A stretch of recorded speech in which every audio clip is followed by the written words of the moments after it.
भगवान शिव की कथा कहती है, त्रिकालदर्शी कैलाशी अविनाशी का चरित्र कहता है। अगर मानव का शरीर मिला है, प्राप्त हुआ है, तो मनुष्य का शरीर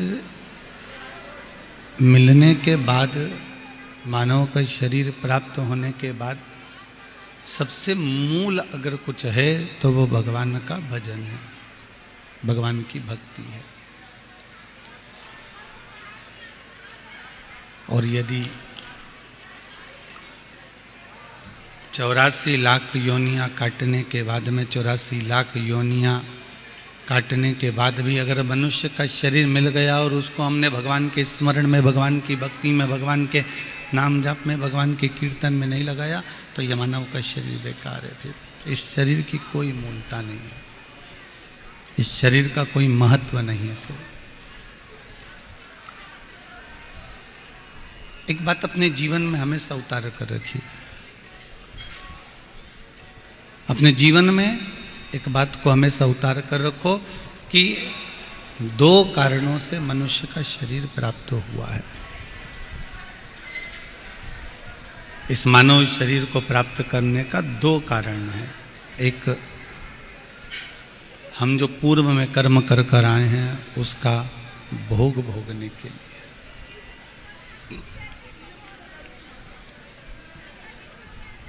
पूर्व का जो हमने कर्म किया है उस कर्म का भोग भोगने के लिए ये मानव का शरीर मिला है।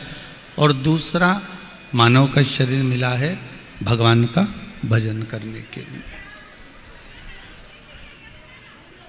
भजन करते करते हमें कर्म का भोग भोगना है।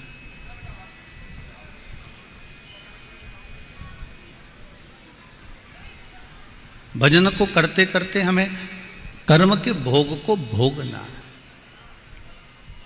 तो भजन करते करते कर्म का भोग क्यों भोगना है?